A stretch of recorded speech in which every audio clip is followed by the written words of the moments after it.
The noonday sun cast long streaks of light through the dusty windows of Monroe's Diner, a small-town institution nestled between a gas station and a closed-down thrift store on the outskirts of Dawson Ridge, Georgia. Inside, the air buzzed with the clink of cutlery and the murmur of locals who knew each other's birthdays, breakups, and business. It was the kind of place where regulars had their booths, servers remembered your coffee order, and gossip moved faster than wildfire. Behind the counter, Charlotte Bennett poured refills with practiced ease. 26 years old, smart, grounded, and sharp-tongued when needed, she had worked here for just over a year. The kind of job that didn't pay much but brought routine in a town like this. Routine meant survival. She wore her pale blonde hair in a messy bun, her apron dotted with stains from the breakfast rush, but her green eyes were alert. She had a way of observing people, memorizing the small rhythms that made them tick. At a corner booth by the window sat Franklin "Frank" Maddox, an older man in his late 70s. His worn leather jacket had long lost its luster, and his silver beard hung over a flannel shirt that had seen better days. He sat alone, as always, quietly eating a patty melt with fries, his favorite. Frank was a fixture in the diner, a man of few words but generous tips. He showed up every Thursday at the same time, ordered the same meal, and nodded politely to anyone who acknowledged him. Charlotte noticed the trio of teenagers as soon as they walked into a boys and a girl, none older than 16. Local kids, the type that usually hung out near the skate park. She recognized one of them, Jesse, by the backwards Braves cap he never seemed to take off. The other boy, Ethan, lanky with a chipped tooth and permanent smirk, followed close behind. The girl, Marley, had electric blue hair, combat boots, and a phone she rarely put down. They didn't sit. Instead, they lingered near Frank's table, snickering to themselves. "What's up, Gramps?" Jesse sneered, grabbing Frank's glass of iced tea and pretending to take a sip. "This seat taken?" Frank didn't react. He set down his fork, looked straight ahead. Charlotte's hands froze over the pot of coffee she was pouring. "You deaf or something?" Ethan chimed in, snatching a fry from Frank's plate. "Hey, Marley, record this." Marley already had her phone out. "Say something for the camera, Grandpa," she taunted. "Come on, give us some Civil War wisdom." Charlotte's knuckles whitened around the coffee pot. Around the diner, patrons glanced over but quickly turned back to their meals.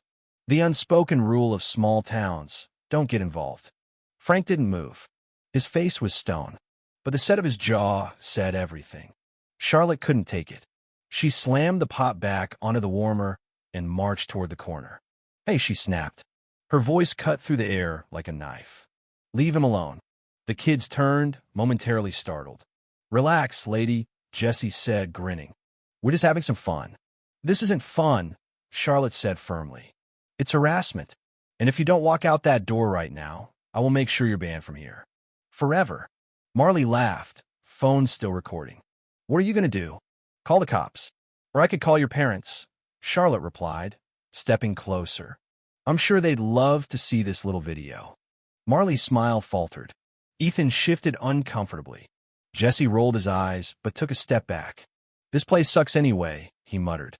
As they turned to leave, Jesse grabbed Frank's glass and, with a flourish, dumped the contents into Frank's lap. The tea soaked into Frank's jeans. The teens laughed and disappeared out the door. Charlotte grabbed a clean towel and rushed to Frank's side. "I'm so sorry," she said breathlessly, kneeling beside him. Frank gave her a slow, weathered smile. "Not your fault, kid. Some folks just weren't raised right. They shouldn't have done that to you," she said, heart still racing. Frank patted her hand. "Been through worse. But you got guts. Not many people would stand up like that." Before Charlotte could respond, a voice thundered from the kitchen. "Charlotte, my office. Now." Her heart sank. Raymond Monroe, the owner and manager of the diner, stood with arms folded in the back doorway. A retired firefighter turned businessman, Raymond was as gruff as his voice. Charlotte gave Frank a faint smile and followed Raymond into the back office. "What were you thinking?" he demanded once the door closed. "I was protecting a customer." "You were threatening customers," he corrected. "Those kids? Their parents come in here every week. We need their business. Charlotte blinked. So I'm supposed to let them bully someone because their parents tip well? You should have let me handle it, he snapped. You didn't handle it, she said, her voice rising. You stood there and watched. Raymond's eyes narrowed. That's enough. Hand over your apron. She froze. Wait, what? You're done. Effective immediately. The words hit like a slap. Charlotte stood still for a beat, then slowly unknotted her apron and placed it on the desk. Her lips trembled, but she didn't speak. She walked out of the office, the weight of humiliation like a boulder on her chest. Frank was still at his booth, watching her. What happened? He asked gently. I just got fired, she said, forcing a smile. Frank's jaw clenched. You stood up for me. It's okay, she said quickly. I'll figure something out. She walked out of the diner, the bell above the door jingling softly behind her. The cold air hit her cheeks, but the heat of injustice burned inside. Back in her car, she gripped the steering wheel tightly. Her phone buzzed. A text from her best friend, Riley. Want to hang out later? Got fired. Not really in the mood, she replied. Riley responded almost instantly. What? I'm coming over. Charlotte stared at her screen, sighing. Then came a knock on her window. Startled, she turned. Frank stood outside. She rolled down the glass. You okay, kid? He asked.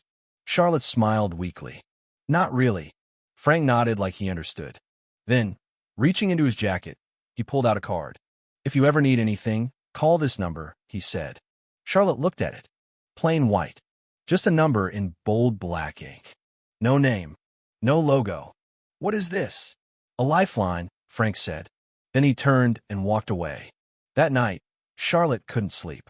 Her phone buzzed non-stop texts from Riley, messages from coworkers, even a call from her mom asking what had happened. She felt tired, small, and angry.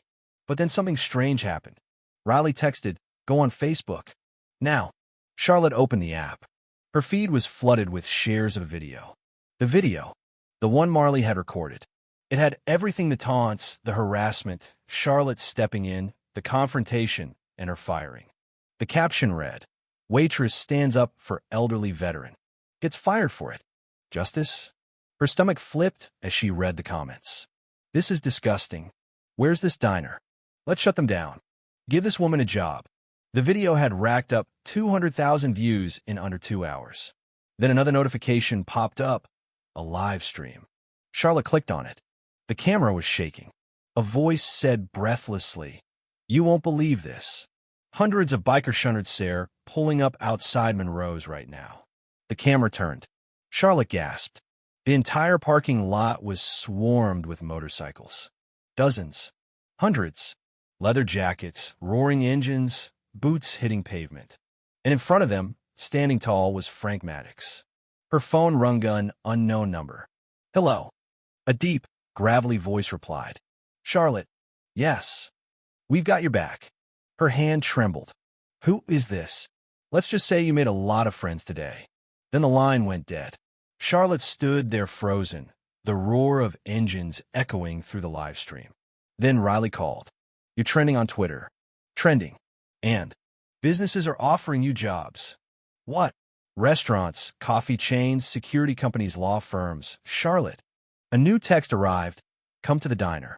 Against her better judgment, Charlotte drove back. She parked a block away and walked toward the crowd. The noise was deafening. As she neared, people turned. A few clapped, then more. Within seconds, the crowd was cheering. She spotted Frank. "What is happening?" she asked. "You stood up for me," he said. "Now they're standing up for you." A massive man with a braided beard stepped forward. "This her?" "Yep," Frank said. "This is Charlotte."